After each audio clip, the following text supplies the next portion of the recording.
من يجرؤ على فتح ملفات الفساد. ولاية قفصة من أكثر الجهات التي عبثت بها أياد الفساد. لدينا اليوم تسجيل صوتي لمكالمة هاتفية مع إطار سامي من الإطارات العاملة بمقر ولاية قفصة. المتهم هنا، وإن ثبتت إدانته بما لا يدع مجال للشك، فتح الباب أمام عديد التساؤلات المبهمة: من وضع آلية البيع؟ ولماذا؟ وكيف يتم قبول العاملين بها دون أي مقاييس موضوعية للانتداب؟ ولماذا يتواصل العمل بها بالرغم من أنها الموت الحقيقي لشباب الجهة؟ فلا هو وجد عملا يستطيع بناء وتأهيل مستقبله، ولا هو ملأ فراغ. اعطوني فرصه ندخلكم انا جاوبني. هزيت الفلوس. ما اولويات هزيت الفلوس وهزيت الاوراق. شنو اللي معناه انه ما تخليش نخدم؟ ثم اولويات ثم شكون خطا قبالكم تدخل هكذا جاي دوركم بحول الله. والله اذا مش نقول لك عليها الوحده هي جاي دوركم، مش ندخلكم من غير تكلموني لا حتى شيء. مش دخلنا نخدموا. مش ندخلكم والله العظيم، مش ندخلكم على البيئه. ليش تهز الفلوس غير كي عارف روحك ماكش مش تنجم؟ وليش تهز؟ لا ما تبانيش، انا ما تبانيش كيف هكا باش تبهك. والله ما في قال لي يا اخويا، راني مش لا والله العظيم ما في قال لي. وانت وقت اللي هزيت والله ما عندي حق ليه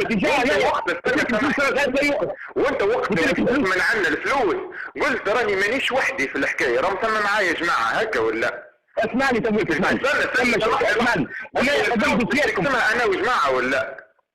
اي قلتها ولا؟ قلت هيش وين هم يا جماعه انت تقسم معاهم هذا؟ وين هم يا جماعه انت تقسم معاهم؟ لا هم ما عندهم حتى دخل بالفلوس، والله ما عندهم دخل بالفلوس هم. يعني الفلوس كان لك انت؟ اي كان لي انا، بس ما نكذبش عليك.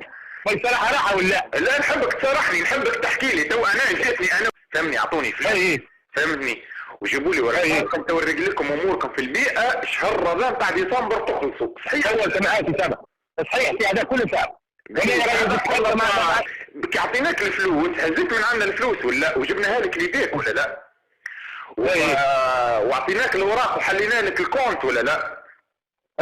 باهي شنو اللي صار بعدها؟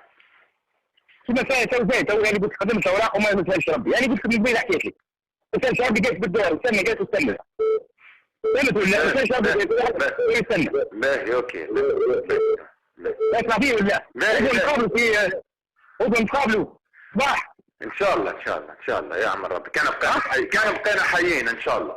كيف حال كم فينا حيين في المثنى تاعنا ان شاء الله ان شاء الله. هذا هو المفاهمه كيف تكون ان شاء الله. كان بقينا حيين تو نزيدوا نحكوا غدوه ان شاء الله باذن الله. اسمعني ساعه كم خلينا نحكوا على نهار اثنين، نجيك نشوف 100 صباح نهار اثنين.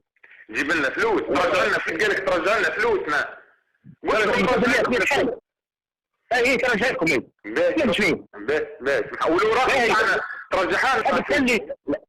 تحب تخلي الاوراق معلش يا ربي. هي خليني تو نفضوها الساعه مع المحكمه، وقت المحكمه الحكايه ولف محكمه مع المحكمه. وقت المحكمه تفضوها المحكمه وخيل الولايه خليها تو نشوفوا حل. واحد ضر ولا ضريت الله غالب. ليش واحد كان بيشتري هكا؟ انت كي عارف روحك ماكش قلت ليش تجي تهز من عندنا فلوسنا ليش؟ الله غالب والله غلطه كبيره وما عادش نعملها خلاص. وقت كبير قلت انا ما عادش نعملها. باهي فهمت باهي اقضي على الفساد تقضي على الفقر. فهل يجرؤ القضاء على طرق مثل هذه الملفات، أم أنها ستبقى شعارات ثورية سنتوارثها جيلا بعد جيل؟